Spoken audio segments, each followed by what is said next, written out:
our attempt to cut through the complacency that seems to have settled over our politicians. An urgent warning that if we do not act now, then something terrible is likely to happen. An awful future that we can easily avoid. Because never forget that despite what the Putin fanboys online claim, Russian victory is not inevitable. The West has the money, the West has the industrial capacity and the technology to deliver Putin a stinging defeat. We can stabilize Ukrainian lines in 2024 and lay the ground for a 2025 in which Kiev again is pressing forwards while Russia retreats. A 2025 that shows the autocrats in Beijing, in Pyongyang, in Tehran that the West stands by its friends and truly believes democracy is something worth fighting for. But this will only be possible if the politicians act today. If those in power in Kiev, Washington, Brussels, Berlin, Paris, and elsewhere grow the balls to make difficult decisions, to stop hoping that things will be fine or that Putin will halt his army at Ukraine's borders. Because if they do not, then a year from now, or maybe 3 or maybe 5, we may all have a price to pay. A price that history will undoubtedly judge our leaders harshly for. Yes. You can fight and die and give your money and wealth for the Borscht Wars. And all for the sake of Western plutocrats. Western politicians can line their fucking pockets. Raytheon, BlackRock has already promised to rebuild, yes, rebuild the places we've blown up and the places we've destructed. Yes, you and only our corrupt politicians and leaders can line their pockets, not Russia. Why have a foreign corrupt politician line their pockets when you can sacrifice everything, your money and taxes, increased inflation, the falling value of the dollar? So us, the poor plutocrats, politicians, can make a mint off of the already hundreds of thousands and soon to be millions dead on a battlefield for the glory of plutocrats. Politicians, yes, you, brave American, do your part, because if it's gonna be anyone being a corrupt, dirty bastard, why not us? At the sacrifice of everything you own and your pride and economic value. Of course, special thank you to our fleet captains who support this weird, cringy corner of the internet. Their opinion, my opinion, doesn't reflect theirs. So anyways, whether you're forced conscript of Russian or Ukrainian armed services, it can be summed up in this clip right here. Excellent job, men! We live to fight as slaves in someone else's war another day.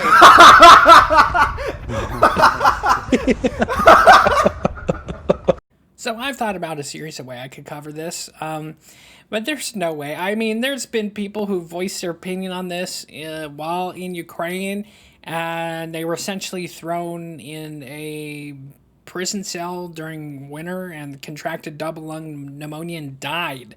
And not only that, there's a certain state, the Ukrainians, who actually put people on kill lists for their opinions on this. So what I'm saying here is like pragmatic and central. There's corrupt politicians and plutocrats on this side. There's corrupt politicians and plutocrats on this side. And somewhere in the middle is poor conscripts who are forced into service as cannon fodder. Civilians in Russia and Ukraine get hit and bombarded. The West doesn't report on any of this. The West has closed eyes to the crimes of what their guy does. And much like in Yugoslavia when Croatia was committing acts of genocide and ethnic cleansing. But they were our guys. So we didn't dare drag them to The Hague. We didn't try them for war crimes. No siree, because they were our guys. So we're seeing this mimicked in Ukraine with like people being crucified, set on fire, executed. But then again, that's war. It's like fucked up. What can you do? But there was one thing about this war infographics guy that I did want to cover. It's interesting to see Western commentators. They can't make up their mind, can they? They say Russia can't pull it off. Russia doesn't have the material, the smarts, the technology. Russia's just weak, and they're going to crumble like a toothpick battleship. And then a few minutes later, they'll be like, oh, if we don't get support and funding, Putin's just going to steamroll it all, and all of Europe's going to fall. And the American empire and influence is failing. Yeah, because we have problems here. And our problem is, for about the better part of Since World War II, we've been funding and like defending everyone else's countries while our country declines more and more. The value of our dollar gets less and less, so we get more and more inflation, cost of living. Most of us can't afford houses. Some of us are fucking homeless. We have our own problems. So maybe it's Europe's time to figure this shit out, huh?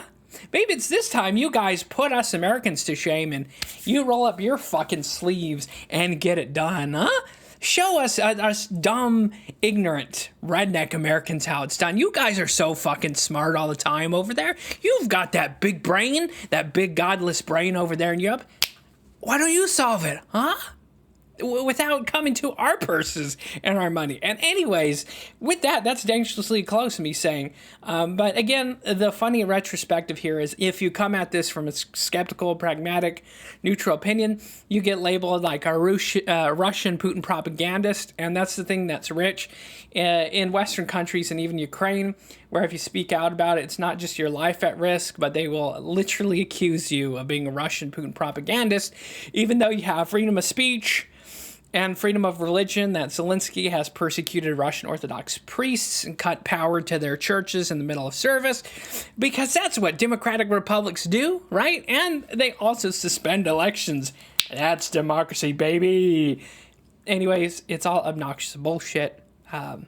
Plutocrats and politicians on both sides, East and West, are trying to profit off the breadbasket and the failing state that is Ukraine. That's my opinion.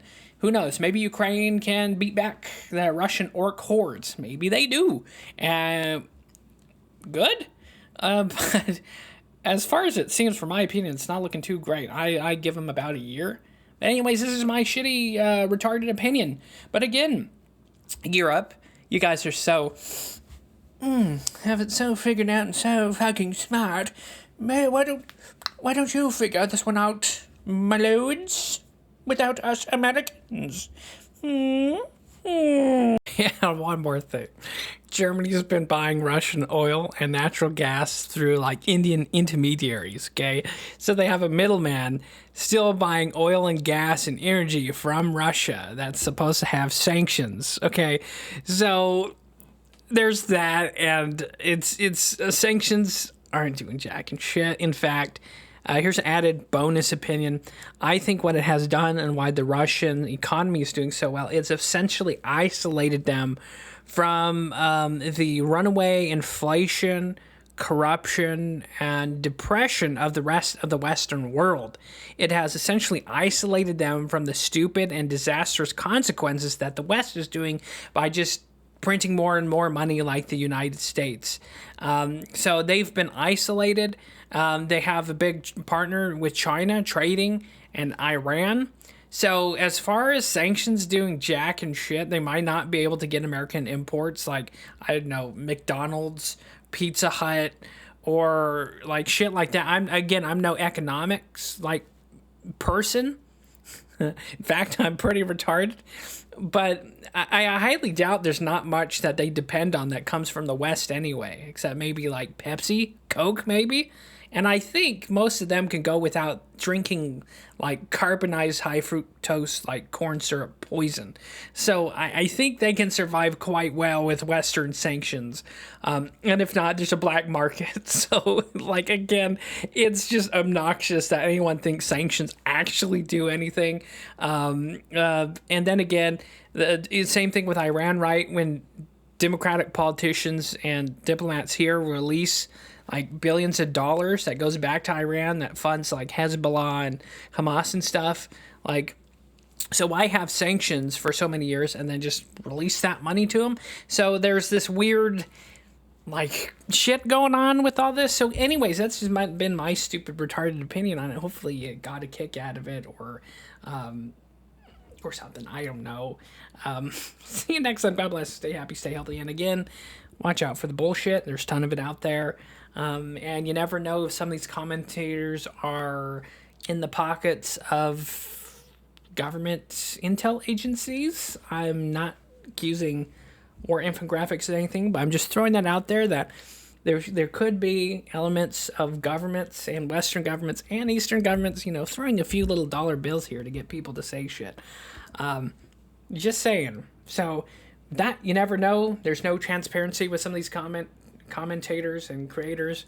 But more than likely there's influences being sprinkled about. Anyways, just keep that in mind. And again, Godspeed, good luck, and let's hope we're not living in like a irradiated hellhole post World War III.